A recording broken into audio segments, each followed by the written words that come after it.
launch of an exhibition entitled Journalists Through African Eyes, and it incorporates cartoons from artists who are all over Africa, which are being exhibited here at the Alliance Francaise today. The exhibition will run from today for 7 days, after which it would be showcased in different locations in the region. Really, the purpose of the exhibition, Justice Through African Eyes, is to see if Africans are able to also laugh at their problems. We have assembled an array of cartoons, almost 100 cartoons from across the continent, discussing various themes of the question of justice.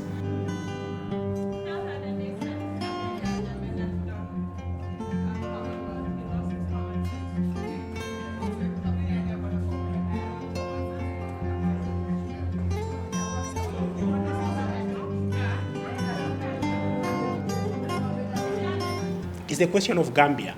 So when we are discussing genocides and atrocity crimes, you begin to look at the real numbers, and you are talking about 200 dead,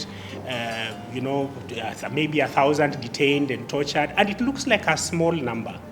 But comparatively, Gambia is a fairly small country in terms of both population and geographical size. So when you put that in terms of scaling, the things that have occurred in Gambia are actually quite serious.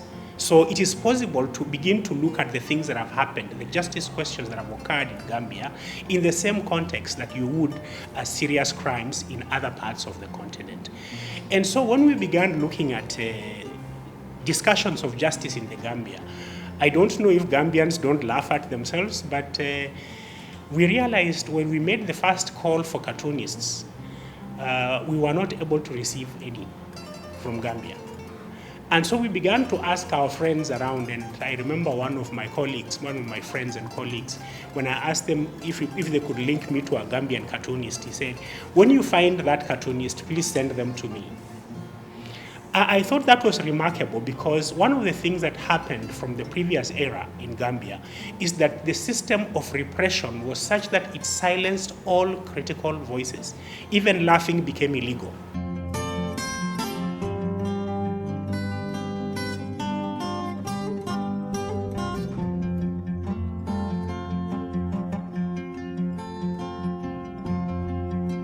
We're very happy about these 4 days, but remember, this is not the first time that Journalists for Justice is engaging with Gambia. We were here in 2018 and 2019, and we helped to set up the first human rights desk at the Point newspaper. We are helping them to report issues of transitional justice. So this is a follow-up. It's a follow-up on other conversations that we've had. We've had collaboration with the Gambia Victims Center, which has enabled us to set up the Victims Bantaba. It's a forum for victims to discuss questions of justice. We've also established relationships and partnerships with the Women's Association for Victims Empowerment, and where we have created a gender fellowship and are doing other interesting work. The space for freedom of expression is expanding, and I think it needs to expand even further. So one of the things we would like to be able to do is to grow artistic talent, especially in the area of political cartooning. See if we can create and host workshops both here at Alliance Francaise with WAVE and other organizations to encourage artists, both young and old, to come forward and begin to create images and messages that mirror what the ordinary Gambians are talking about or would like to talk about. Provide that space for them to have that robust conversation, and then of course use this as a launch pad for a wider continent-wide discussion. We are very grateful that Gambians showed up in large numbers, and they've been able to express their views about this exhibition. This exhibition now moves on. Besides the continuation in Gambia, is that there will be a digital version of this exhibition, so that it is able to reach other people who are not able to come to Banjul.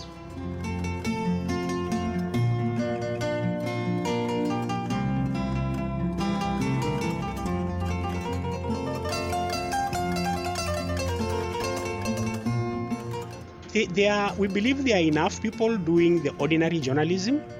What we are doing is advocacy journalism. We are doing advocacy journalism very unashamedly because we take sides. We take the sides of victims. In the questions, in the debates about atrocity crimes, we confess that we are biased. We are biased on the side of the victims because we would like to right the balance. In questions, discussions around justice, you will notice that the power balance is skewed in favor of those in authority, and sometimes those in authority are the perpetrators. So what we try to do in going back to the original journalistic principles of ensuring fairness and balance is to allocate almost as much power to the victim as you would to those in power or the perpetrators.